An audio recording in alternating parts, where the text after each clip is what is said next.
মেহেরপুরের মুজিবনগর উপজেলার জয়পুর গ্রামে ভোটারদের কেন্দ্রে যেতে বাধা দেয়াকে কেন্দ্র করে জামায়াত ও বিএনপি সমর্থকদের সংঘর্ষ হয়েছে। এতে আহত হয় উভয় পক্ষের ৫ জন।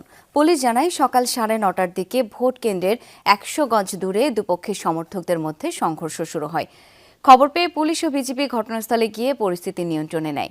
এ সময় জিজ্ঞাসাবাদের জন্য দুজনকে আটক করা হয়। এছাড়া নির্বিঘ্নে চলছে ভোট গ্রহণ। নতুন বাংলাদেশের জন্মদিন ফেলে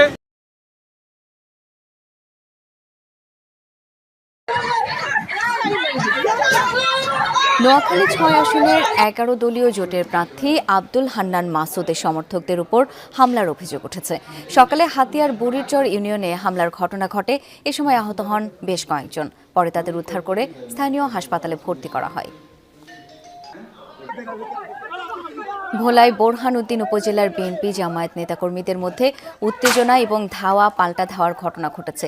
বেলা 11:30টায় উপজেলার কুতুবা ইউনিয়নে এই ঘটনা ঘটে। স্থানীয়রা জানান, ভোটকেন্দ্রের পাশের রাস্তায় সকাল থেকেই অবস্থান নিয়েছিল বিএনপি জামায়াত নেতাকর্মীরা। এ নিয়ে কিছুক্ষণ পর সেখানে উত্তেজনা ছড়িয়ে পড়ে। আমরা গিয়ে দেখি আমাদের ভোট দেওয়া। আপনাদের ভোট দেওয়া, আপনার কেন্দ্র কোনটা? শুরু হয় ধাওয়া পাল্টা ধাওয়া। পরে অন্য নেতারা ঘটনাস্থলে গিয়ে পরিস্থিতির সমাধান করেন।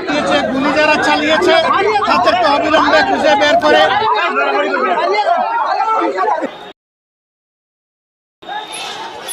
লক্ষ্মীপুর সদর আসনের দত্তপাড়া বড়ালিয়া সরকারি প্রাথমিক বিদ্যালয় কেন্দ্রে বিএনপি ও জামায়াত কর্মীদের মধ্যে হাতাহাতির ঘটনা ঘটেছে।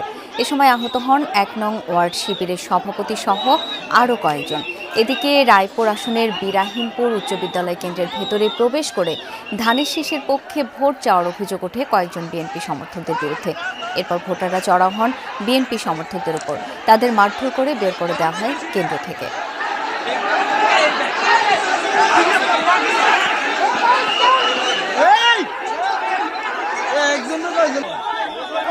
হবিগঞ্জের বানিয়াচং উপজেলার মন্দরী গ্রামে ধানের শীষ ও দেয়ালঘড়ি সমর্থকদের মধ্যে ধাওয়া পাল্টা ধাওয়ার ঘটনা ঘটেছে। সকালে মন্দরী সরকারি প্রাথমিক বিদ্যালয় কেন্দ্রে এই ঘটনা ঘটে। এ সময় আতঙ্কিত হয়ে ছোটাছুটি শুরু করেন ভোটাররা। পরে পুলিশ ও সেনাবাহিনী পরিস্থিতি নিয়ন্ত্রণে আনে।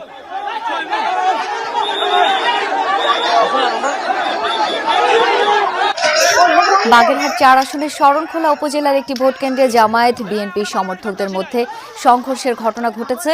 সকালে সোনাতলা ভোট কেন্দ্রে এই ঘটনা ঘটে। হামলায় ৫ জন জামায়াত সমর্থক আহত হন।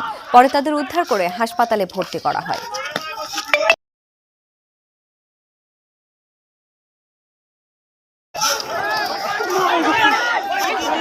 নেত্রকোনা ৩ আসনের কেন্দুয়া বীরমোহরী কেন্দ্রে স্বতন্ত্র প্রার্থীর ভোটারদের যেতে বাধা দেওয়ার অভিযোগ উঠেছে বিএনপি প্রার্থীর সমর্থকদের উপরে।